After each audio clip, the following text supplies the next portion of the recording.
you back, way back into childhood.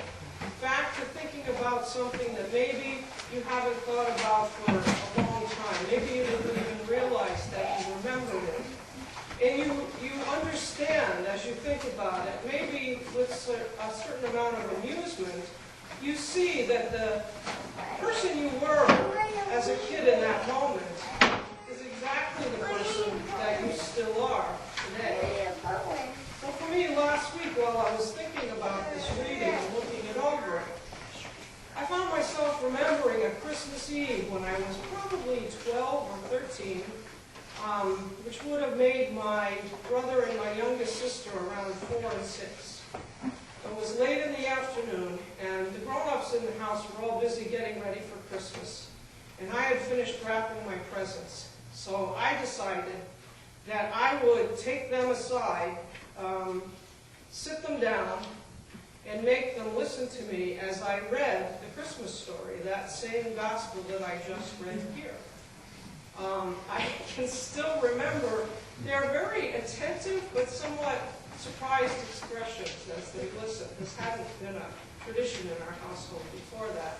And then finally I got to the end. It's a little bit long, and they gave a sigh of relief and scampered off. Well, here we are. How many years later? I'm not saying. But here we are, all these many years later. This is the second Christmas since I was ordained a priest. And I find myself in front of a congregation that's grown from 2 to, I don't know, 80, 90, something like that, reading that same story, everyone looking pleasantly attentive. I think it's a story that we never get tired of. We hear that story again and again, and it resonates with us. It's a story about love. It's about love, human and divine. It's a story of trust and hope and joy in the midst of hardship, actually.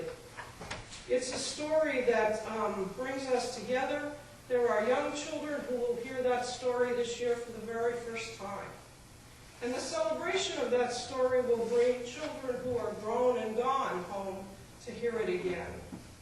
For some of us, hearing it this year will remind us of Christmas past, when we heard it with people who we love who are no longer with us. And it's a reminder of that love.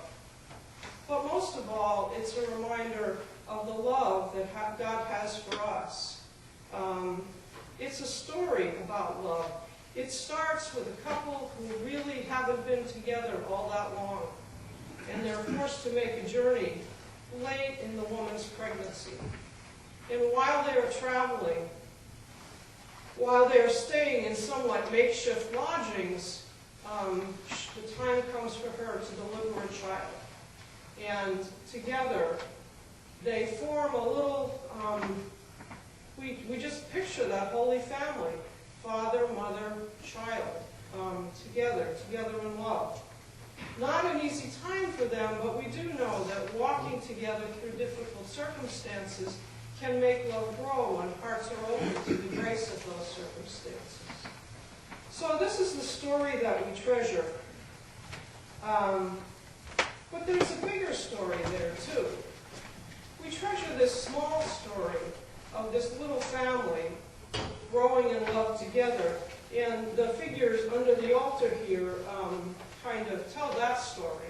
But there's a bigger story around that. It's as if that were a story within a story. And the bigger story is one that we tell again every week when we gather around that same holy table. It's a story about God's love for us. It's a story about God's faithfulness in love, even when we waver and sometimes fail to maintain that love ourselves. It's a story that also resonates with us. And the thing that kind of breaks open the little story to bring us to the big story is not what you would have expected, maybe. It's not the baby Jesus that breaks open that story, this helpless infant, totally dependent on his human parents for safety, for love, for nourishment. It's not the baby that breaks open the story. It's not even the angels singing to those frightened shepherds in the field that break open the story. The ones that break open the story are the shepherds themselves. These are the lowest of the low in this time of place. These are not the people you would have expected angels to come to declare the arrival of their king. But there they are, and it is to them that the angels come. They decide to go and see for themselves. And they do go. They witness this tableau of love. They don't just witness it. This is the really significant point. They bear witness to it. They go, they see, and they go out and tell everyone. They're the first evangelists. And that's exactly what we're called to, here, tonight, and always. We come here, we hear the story.